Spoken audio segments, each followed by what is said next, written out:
Bonjour à tous, Shalom, Alléluia.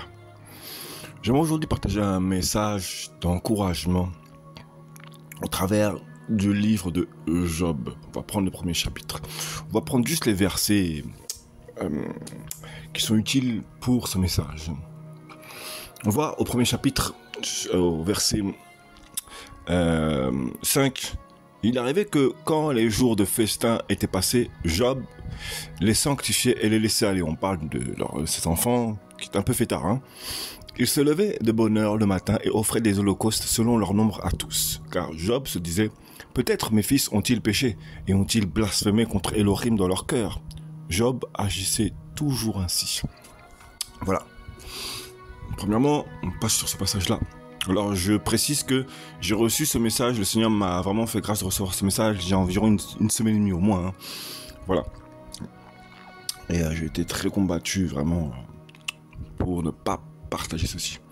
Donc, voilà. Mais il y a vraiment un point sur lequel le Seigneur m'a vraiment permis de méditer. Et je vais partager donc ce passage. Alléluia.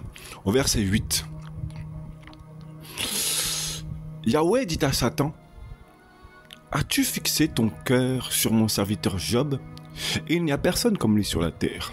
C'est un homme parfait et droit, craignant Elohim et se détournant du mal. » Voilà. Donc on regarde bien dans ce passage-là, on voit que le Seigneur demande très clairement à l'ennemi, « As-tu fixé ton cœur sur lui ?» Et c'est vrai, il est étonnant que Satan n'observe même pas le cœur de Job à ce moment-là. C'est étonnant, hein? Parce que quand vraiment on dérange le monde spirituel, bah, il nous observe vraiment, quoi. Et lui, tranquillement, il parcourait la terre. Comme si il ne s'occupait même pas de Job, en fait.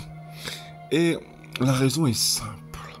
Alors oui, c'est vrai qu'il répond que, bah, est-ce en vain que Job craint Elohim? N'as-tu pas mis un rempart tout autour de lui, autour de sa maison, autour de tout ce qui lui appartient? Tu as béni l'œuvre de ses mains et son bétail s'accroît dans le pays. Alors oui, quand on voit ce passage, on pourrait se dire que ben non, il ne peut pas l'atteindre, il ne peut pas le toucher en fait. Voilà, donc voilà pourquoi il ne va pas se prendre la tête. La raison ne s'arrête pas qu'à là. Quand vous regardez bien, quelque part, en fait, Satan avait déjà préparé des plans. Voilà. Et bon, on voit que tout autour de lui, en fait, il s'est dit, bah, pourquoi je m'occuperais, pourquoi je m'attarderais à fixer mon cœur sur lui, alors que j'ai déjà toute mon équipe autour de lui.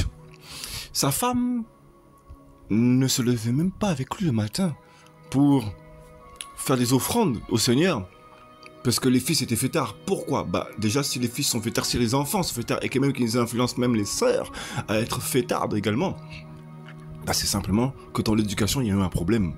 Déjà, la femme, à la base, même la femme de Moïse, à la base, était quelqu'un qui se levait très tôt. Quand vous regardez bien le sens, la signification du nom de Séphora, en hébreu, quand vous regardez bien, vous creusez, vous comprenez que c'était vraiment une femme de prière, d'intercession qui se levait aussitôt que son mari le matin. Voilà, gloire au Seigneur. Donc, elle craignait le Seigneur. Et bah, pourtant, on voit que sa femme, dedans, ce n'est pas précisé qu'elle faisait ces choses. Il y a même un moment donné où elle dit très clairement, « Maudit ton Elohim ». Ça veut tout dire, c'est très clair. Voilà. Ensuite, on voit que bah, ses enfants donc s'est écartés du Seigneur, ce sont des fêtards. Sa femme apparemment a lâché le Seigneur, tout simplement. Et on voit ensuite que les Chaldéens vont combattre. Ils vont pas combattre, mais ils vont piller ses biens. Les gardiens n'étaient pas là. Les gardiens étaient là, mais ils ne savaient pas se battre. Vous voyez à quel point vraiment, en fait, Job était mal entouré, très mal entouré. Voilà pourquoi le Seigneur a permis à Satan, à l'ennemi, de toucher à ses biens. Parce que son cœur était droit. Ça veut dire que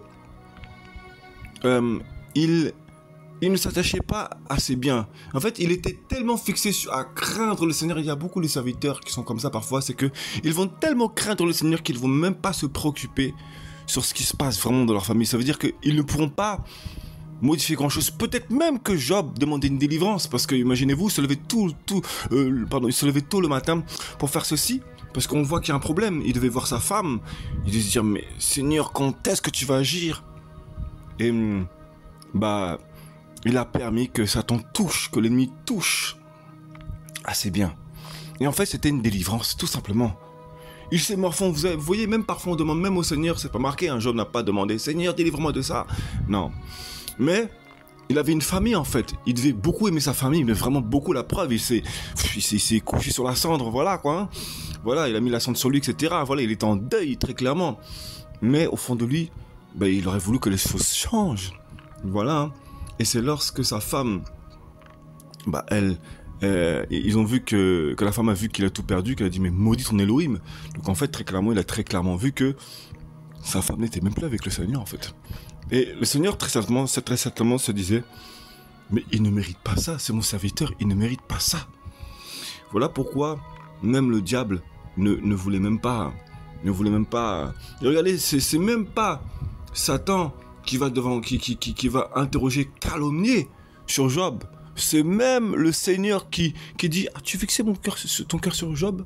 As-tu fixé tes yeux sur lui? Ça veut dire vas-y, mets-toi bien. Moi, je sais que je vais le bénir encore plus davantage. Vous voyez pourquoi? Parce qu'il voulait le délivrer. Certainement, Yahweh voyait vraiment la douleur de son serviteur. Et bien qu'il avait tous les biens, il y avait une douleur en lui. Peut-être qu'il ne comprenait même pas. Parce que nous, souvent, dès qu'on a tout, on se dit mais pourquoi je maudirais mon Seigneur? Pourquoi je le maudirais? Et on va se mentir à nous-mêmes. Et le Seigneur a permis ces choses pour le délivrer. En fait, voilà. Le Seigneur parfois va tout te retirer parce qu'il sait que vu que tu ne veux pas murmurer, parler en mal sur ses bénédictions, et bah voilà, tu ne vas rien lui demander. Au fond de toi, mais lui il connaît mieux ton cœur que toi. Donc il va tout retirer. Mais c'est pour le délivrer. Et il a été béni au centuple. Mon serviteur ne mérite pas tout ce qu'il a. Il s'acharne trop pour être béni. Je vais lui donner, je vais tout lui retirer pour qu'il ouvre les yeux. Mais je connais mon serviteur, je vais le façonner, je vais lui permettre de se remettre en question, afin qu'il prenne une bonne femme cette fois-ci, qu'il prenne une femme qu'il estime et qui soit digne de Job, de mon serviteur. Et voilà, le Seigneur va toujours te donner quelqu'un qui soit digne de ce qu'il a mis en toi. Alléluia. Donc vraiment, le Seigneur va toujours te délivrer. Quand toi, tu vas te mentir à toi-même parce que tu veux bénir le Seigneur va te montrer. Non, je veux te bénir. Je vais tout te retirer, mais je connais ton cœur, tu ne vas pas me renier. Je vais te bénir davantage. Voici la délivrance parfois. Restez bénis. Shalom.